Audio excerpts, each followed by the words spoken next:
Assalamualaikum Sobat Football United dengan amatiran ala gue. Kali ini gue ingin berbicara atau ngobrol ringan terkait dengan posisi mana saja nih di Manchester United yang musim depan menurut gue harus diperkuat. Nanti ada prioritasnya juga ya, melihat bagaimana situasi dari klub ini kan juga tidak mewah-mewah banget, tidak leluasa-leluasa sekali. Ada financial fair play yang bermain di sana dalam tanda kutip yang bisa saja menghadang nih ya aktivitas belanja Manchester United di bursa musim panas nanti.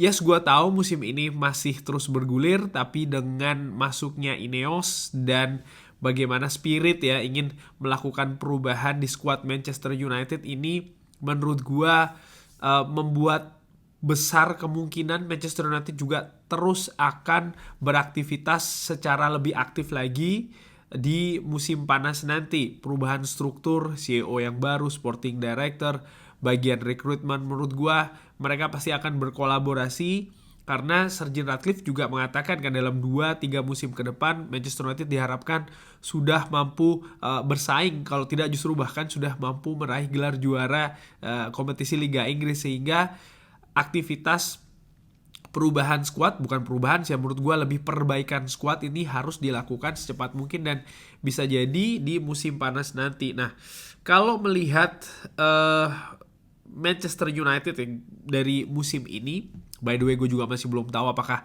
musim depan Erik ten Hag masih terus akan berada di Old Trafford sebagai manajer Manchester United atau akan diganti. Tapi menurut gue siapapun itu yang menjadi manajernya, perbaikan skuad tetap harus dilakukan. Dan kalau gue melihat skuad Manchester United musim ini, kurang lebih inilah formasi terkuat menurut gue secara dengan amatiran. Mungkin Sobat Football United punya pendapat yang berbeda, gak masalah, tapi menurut gue kita mulai dari sini dulu nih ya. Ini adalah posisi terkuat Manchester United kalau seandainya memang pemain-pemain yang absen, pemain-pemain yang cedera itu bisa kembali. 11 pemain terkuat, di mana di belakang Andre Onana, lalu di kanan ada Diogo Dalot. Gua back tengah lebih memilih Ravel Varane dengan Lisandro Martinez. By the way, duet ini sudah ada dari musim lalu by the way ya, sebagai back tengah andalan dari Erik ten Hag. Lalu di kiri ada Luke Shaw. Yes, gue tahu dia cedera panjang, tapi sekali lagi ini asumsinya kalau semua pemain fit. Di posisi jangkar gue tempatkan Casemiro dan dengan mendorong seorang Kobbie Mainoo lebih ke depan di posisi nomor 8 berduet dengan seorang Bruno Fernandes. Gue lebih memilih Kobbie Mainoo dibandingkan dengan Mason Mount yang didatangkan musim ini, yang gue ketika dia tampil juga masih belum meyakinkan, dan gue lebih memilih Kobbie Mainoo di posisi agak ke depan ya, bukan di posisi jangkar, karena melihat juga situasi defensif dari Kobbie Mainoo yang menurut gua belum sempurna banget, belum ideal sekali. Ini terlihat dari beberapa penampilan bersama dengan Manchester United. Ketika Kobbie Mainoo ditempatkan sendirian di posisi jangkar, sering sekali dia ini juga kesulitan dalam menghadang serangan-serangan dari kubu lawan. Dan 3 pemain penyerang di depan, Alejandro Garnacho di kanan, menyingkirkan Anthony, Rasmus Højlund penyerang tengah, satu-satunya pilihan by the way. Dan di kiri, gue lebih memilih Marcus Rashford dengan segala plus minusnya. Gue tetap melihat Marcus Rashford. Kalau Garnacho digeser ke kanan, maka Marcus Rashford lah yang mengisi posisi sayap kiri. Nah, ini formasi sekali lagi yang gue pikir adalah yang terkuat, komposisi terkuat musim ini kalau memang semua itu bisa tampil. Namun demikian, perbaikan tetap harus dilakukan. Di sisi mana saja? Ini dia. Tuh, gue lingkarin merah ya. Pertama, di back tengah, Ravel Varane. Walaupun Ravel Varane gue pilih sebagai punggawa di lini belakang bersama dengan Lisandro Martinez, tapi gue menilai inkonsistensi dari Ravel Varane, terutama dari sisi fisik, ini masih tanda tanya. Sering sekali atau cukup sering ya, Ravel Varane ini absen karena cedera. Lalu ada tawaran-tawaran kan dari Saudi Arabia. Salah satu faktor terbesar juga bagaimana klub Manchester United dalam hal ini masih akan mereview gaji yang dianggap terlalu tinggi. Jadi terlalu banyak gejolak di sana, dan menurut gue Manchester United juga harus memperbaiki situasi lini belakangnya. Dan dengan bertambahnya usia, katakanlah demikian, dari Ravel Varane, gue menilai memang Ravel Varane ini sudah semakin turun Memang ada pemain-pemain lain yang bisa ditempatkan di sana, sebut saja Harry Maguire contohnya, tapi gue tetap melihat Manchester United butuh nih mendatangkan center back baru dengan kualitas yang bagus juga. Dan untuk posisi center back sebelah kiri, Lisandro Martinez, gue juga berpikir Manchester United harus mendatangkan pemain baru sebagai pelapis.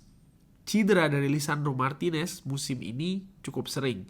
Bahkan membuat gue ragu ya, apakah ini akan punya pengaruh di situasi fisik, karena biasanya pemain atau atlet ketika ada cedera yang cukup parah, masa penyembuhannya lama, apalagi ada menderita yang lain kan, terakhir ada di lutut kalau tidak salah Lisandro Martinez, ini bisa saja membuat kondisi fisiknya tidak lagi sama. Dan menurut gua disitulah Manchester United harus mencari backup nih ya, ketika Lisandro Martinez absen, back tengah sebelah kiri ini menurut gua salah satu posisi yang penting dalam fondasi permainan Erik ten Hag bersama dengan Manchester United. Untuk posisi bek kiri, kalau Luke Shaw bisa kembali, Tyrell Malacia kembali, menurut gua melihat apa yang mereka raih ya musim lalu, tidak ada salahnya dipertahankan untuk Luke Shaw dan juga Tyrell Malacia. Ini juga dengan catatan kalau mereka bisa kembali, situasi fisiknya bagus, terutama untuk Tyrell Malacia, di mana musim ini ya menurut gue sepanjang musim dia absen, mudah-mudahan cederanya tidak parah, bisa kembali secara fisik maupun juga mental.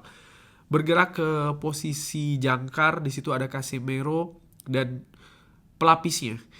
Di sini pelapis bisa berarti akan melapisi Casemiro atau justru menggantikan Casemiro juga, karena situasi yang tidak pasti, ada banyak pendapat, ada banyak rumor dan juga gosip terkait dengan Casemiro. Walaupun gue berpikir melihat dari kemampuan dan juga kepemimpinan, pengalaman dia di atas lapangan, dia masih akan terus bisa berfungsi, terutama kalau dia bisa beradaptasi dengan sistem permainan baru dari Manchester United yang musim ini menurut gua adaptasi itu terganggu dengan situasi skuad yang sering tidak komplit maupun juga kondisi dari Casemiro sendiri. Namun gue tetap menilai Manchester United harus mendatangkan gelandang jangkar juga. Gue nggak tahu apakah Sofyan Amrabat akan diperpanjang atau mendatangkan pemain baru lagi. Itu juga bisa terjadi di Manchester United. Dan bergerak ke depan itu gue nilai di sebelah kiri Mason Mount dengan Kobbie Mainoo. Gue harapkan Mason Mount sudah bisa lebih beradaptasi musim depan dengan sisa musim ini, lalu ada pre-season,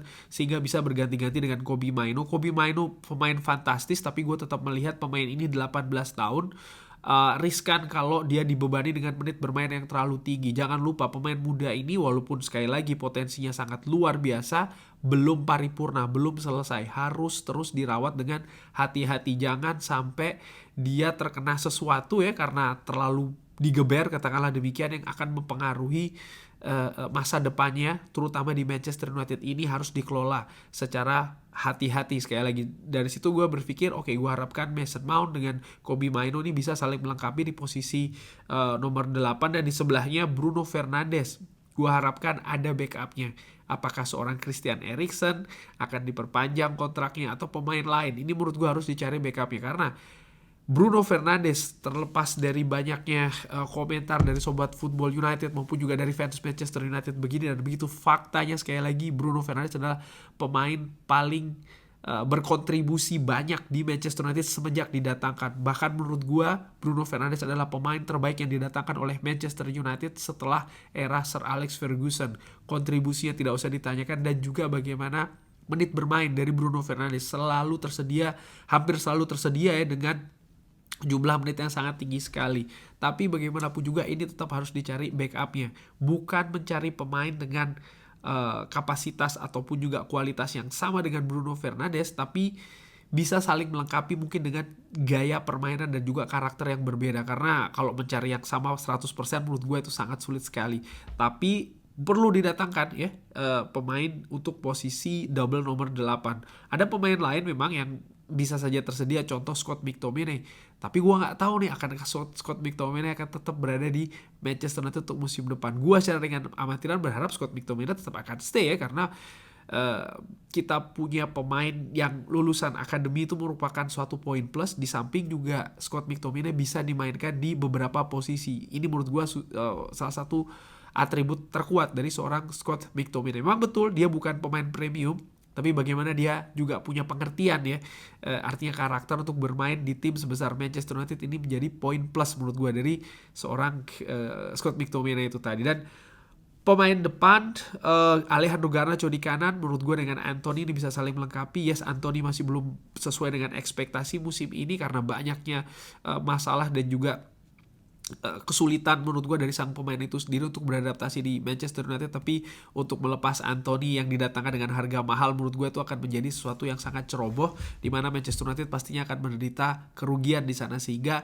salah satu opsi yang bisa ditempuh adalah bagaimana memaksimalkan lagi pemain ini. Masih muda, pemain ini punya potensi. Jadi gue tidak sepakat kalau ada yang mengatakan Anthony sudah mentok, dia masih muda gitu ya, masih bisa sangat di push lagi. Dan itu merupakan tugas dari tim kepelatihan bersama dengan manajemen Manchester United. Dan gua plot Anthony di kanan dengan Alejandro Garnacho. Rasmus Højlund jelas membutuhkan backup striker ya di depan, tidak bisa sendirian saja, tidak akan mampu dengan jadwal yang sangat ketat dan juga sangat banyak, butuh partner di depan yang berganti-ganti, apakah striker senior ataukah striker muda harus didatangkan di sana. Dan di sebelah kiri Marcus Rashford. Dengan berbagai macam pertimbangan, gue tetap berpikir kalau seandainya Marcus Rashford itu stay di Manchester United, gue harapkan dia bisa kembali seperti musim lalu. Mungkin musim ini dia banyak menerima kritikan karena memang penampilannya sedang turun. Tapi apakah dia habis? Gue belum begitu berpikir seperti itu ya. Karena gue melihat musim lalu dia bagus kok. Ini harus dicari faktornya. Kenapa dia kok bisa turun? Apakah memang terpengaruh karena banyaknya pemain yang cedera sehingga adaptasi di atas lapangan juga terganggu, atau ada fungsi yang berbeda, atau ada permasalahan di luar lapangan? Ini harus dicari penyebabnya dan harus dicari solusinya. Karena sekali lagi, di musim-musim sebelumnya ya, ketika Marcus Rashford ini bisa full konsentrasi di atas lapangan, dia happy, maka gol itu akan terus mengalir dari seorang Marcus Rashford. Ini harus dicari solusinya ya. Tapi di sisi lain juga harus dicari backupnya nih. Siapa pemain yang bisa ditempatkan di sektor sebelah kiri untuk didatangkan di Manchester United. Dan dari posisi-posisi ini menurut gue ada, kalau menyebutkan 3 prioritas Manchester United di musim panas, menurut gue ada di back tengah ya, lalu ada di gelandang jangkar dan di striker. 3 posisi ini menurut gue merupakan prioritas yang harus didatangkan oleh Manchester United di musim panas nanti ya. Sekali lagi itu ada di back tengah, lalu ada di gelandang jangkar dan penyerang tengah. Ini menurut gue penting. Memang tentu saja banyak pendapat yang mengatakan oke, rombak saja squadnya ya kan, ini itu semua jual saja, datangkan pemain baru seperti kayak main game. Tapi kenyataannya tidak seperti itu. Ada financial fair play, ada juga bagaimana investasi yang harus dilihat di sana dan lain-lain. Terlalu complicated dan terlalu details. Menurut gue harus dipilah dan diberikan pendapat yang proporsional. Dan dari situ gue berpikir ya, 3 pemain untuk didatangkan di musim panas nanti ini merupakan hal yang minimal, bisa dikatakan demikian, untuk dilakukan oleh manajemen Manchester United dalam tujuan memperbaiki kualitas squad Manchester United tentu saja untuk musim depan. Dengan asumsi formasi yang dimainkan tetap sama ya, 4-1-2-3 atau 4-1-4-1 ini. Bagaimana menurut Sobat Football United? Ada pendapat berbeda? Gak masalah, seperti biasa bisa drop di kolom komen. Terima kasih sudah menyaksikan. Jangan lupa like, subscribe. Wassalamualaikum warahmatullahi wabarakatuh. Thank you.